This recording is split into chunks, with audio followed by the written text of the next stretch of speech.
Underground bunker. You want news? We got news. Well, not really. It's Christmas weekend. And this morning, if you went over to tonyortega.substack.com, you saw that we published something pretty fun. A new Scientology holiday catalog. And I love publishing things from the catalogs. I have for years. And in past years, I've shown you how you can order expensive rings and tree ornaments and things for Scientologists. But this particular catalog that I was looking at this morning was just all about Scientology itself. That, yeah, for Christmas, you can give somebody all the lectures of L. Ron Hubbard for the low price of $3,000. Just think how much fun that would be to unwrap that under a tree, huh? But also, of course, they offer the E-meters, and they encourage Scientologists to give each other E-meters for Christmas. How thoughtful. And you may have noticed that they're asking $5,000 for an E-meter. What's in them that makes them so expensive? Well, I've got one here. This is a Mark V from back in the 70s. Workhorse of an E-meter many people learned Scientology on. But now they're up to the Ultra Mark VIII. And it looks real sleek. It's got a very modern design. But it's essentially the same thing as this Mark V from many years ago. What does it measure? Why is it so expensive? Well, you may have heard people talk about the E-meter as sort of Scientology's lie detector. And yes, it does have something in common with a polygraph, the kind of apparatus that we give the popular name lie detector. How does a polygraph work? Polygraph takes in 4 inputs from you, the subject. Your heart rate, how fast your heart is beating, your blood pressure. They have a cuff on your arm. They measure your breathing to see how often you're taking in breaths. And finally, there's something that measures the conductivity of your skin, or galvanism of your skin. What is the purpose of all this? What a lie detector does, what a polygraph does, is it measures changes in these conditions in your body as you're answering questions. And that's all a polygraph operator can do, is say, okay, when you were asked if you took part in this bank robbery or something, your blood pressure went up, your breathing went up, your heart rate went up, suggesting that you were under stress answering that question. Does that mean you were lying? Well, that's the problem, is maybe there were other reasons why you were stressed out answering that question. And this is why courts generally don't admit lie detector records as evidence.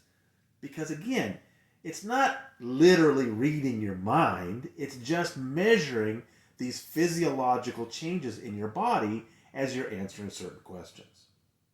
Well, Scientology's E-meter only measures one of those things. It doesn't measure your heart rate. It doesn't measure your blood pressure. It doesn't measure your breathing. All it does is it measures that last thing, the conductivity of your skin, the galvanism.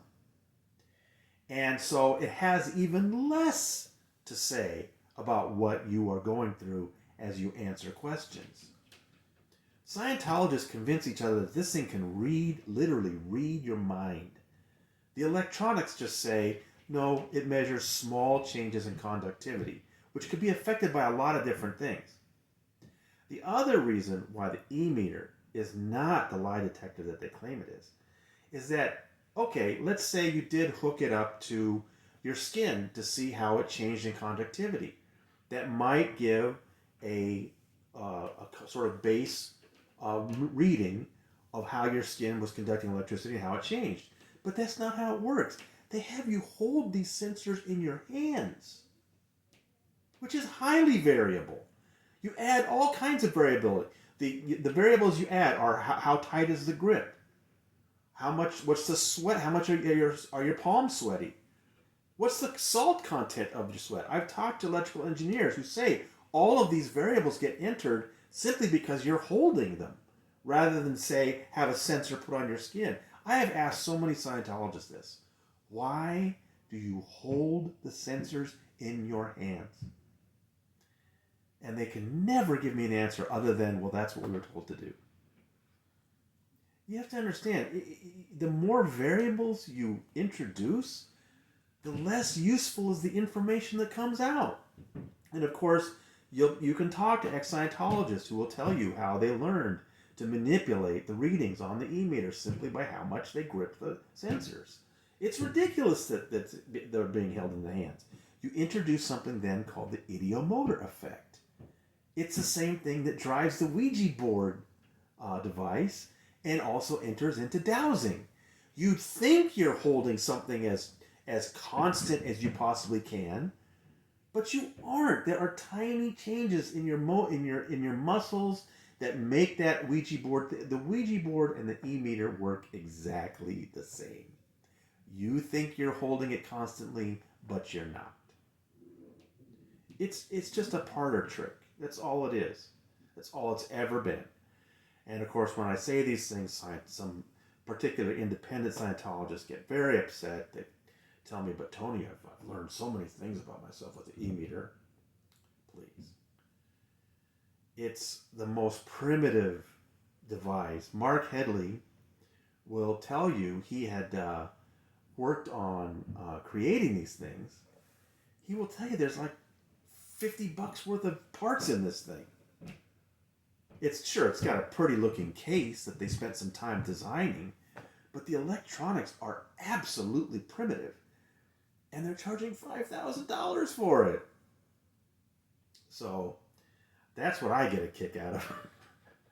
Is I look at this catalog and think, now, is anybody really buying this for somebody else for Christmas? You know, if you're a Scientologist or were a Scientologist and you actually got an E-meter under the tree one year, please put it in the comments. I want to hear about how that went down. But yeah, this is really something that year after year, Scientology convinces people that this is sophisticated technology and can actually read their minds, and not only read their minds, but can detect things that happened to them millions of years ago on other planets. That's the E-meter.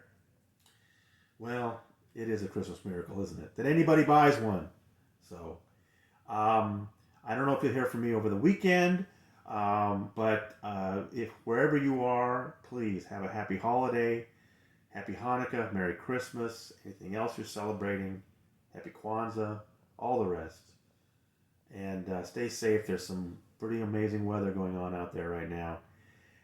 But from somewhere in New York, this is your proprietor signing out.